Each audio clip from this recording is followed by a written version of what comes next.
শুনুন সন্ন্যাসী, আপনি আমার শিকারের পথে এলেন কেন?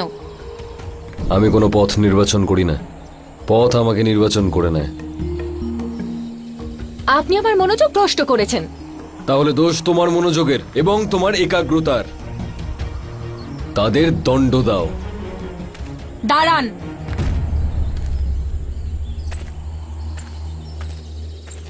আমার কথা এখনো শেষ হয়নি সন্ন্যাসী।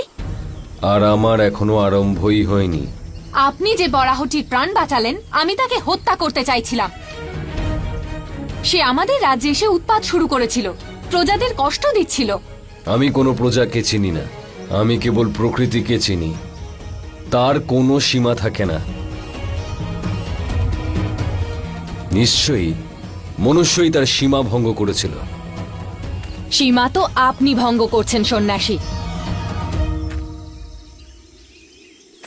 আপনি জানেন আমি কে?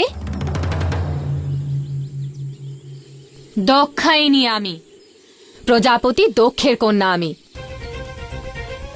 আর এই জায়গাটা আমাদের। ভূমি, আকাশ, জল, বায়ু, অগ্নি, শক্তি সবকিছুর অধিপতি হলো প্রকৃতি। তার চেয়ে বৃহৎ কোনো প্রজাপতিকে আমি চিনি না, আর চিনতে চাইও না। দাঁড়ান। আমাকে এড়িয়ে যাওয়ার দুঃসাহস দেখাবেন না। প্রজাপতি দক্ষের কন্যা আমি, সতী। আমি কাউকে ভয় পাই না। কাউকে ভয় পাও না? না।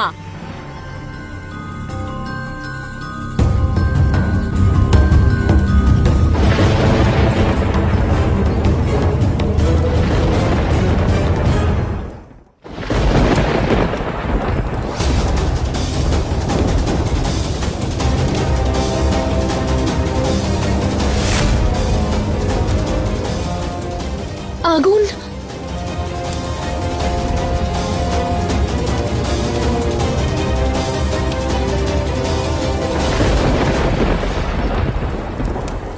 আগুন! দাঁড়ান, শুনে যান। তোমার মধ্যে আমি ভয় দেখতে পাচ্ছি, আর ভয়ের সঙ্গে আমি পরিচয় করতে চাই না।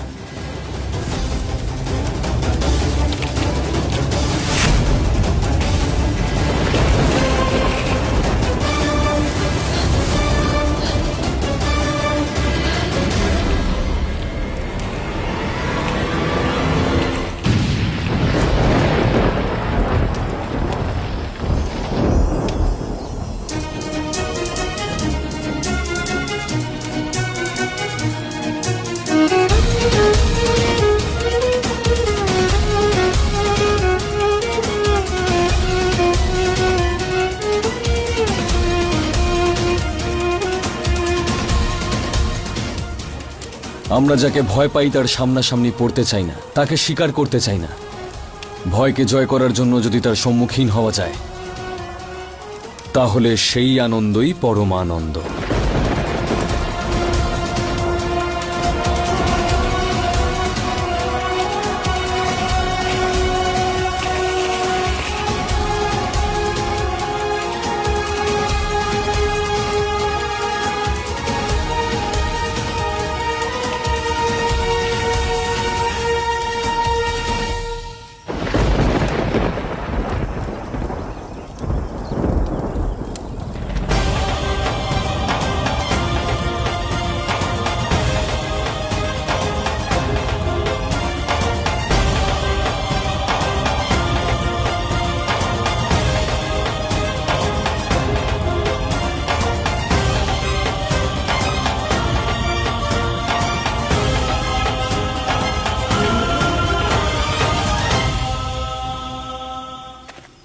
শুনুন, মনে হচ্ছে আপনি ভিনদেশী।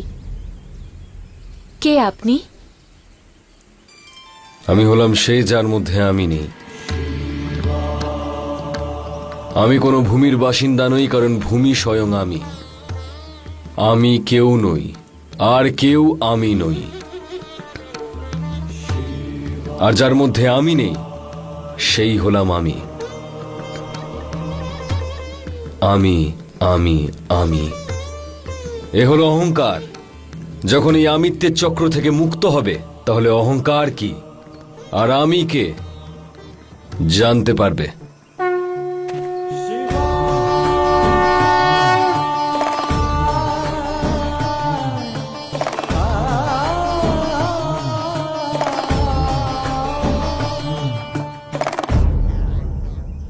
আপনি আমাকে মৃত্যুর হাত থেকে বাঁচিয়েছিলেন দেব। না পার্বতী, বরং এই শিবই সেই অগ্নিতে জ্বলে কুন্দন রূপে জন্ম নিয়েছিল।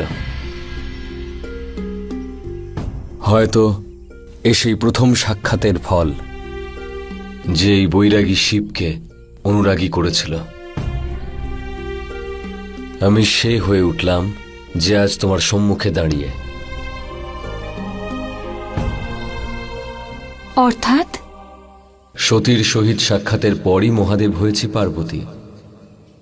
সতীর সঙ্গে সাক্ষাতের পরেই এই উন্মাদ শিব দেবাদিদেব মহাদেব হয়েছে। শিবের সত্য সতী তাকে বুঝিয়েছিল। সত্যের সৌন্দর্যের অনুভূতি সতী শিবের মনে জাগ্রত করেছিল। শ্মশানবাসী চণ্ডাল ছিল এই শিব, যার কোনো কিছু প্রয়োজন ছিল না আর যাকে কারোর প্রয়োজন ছিল না, ততদিন যতদিন না সতী আমার জীবনে আসে।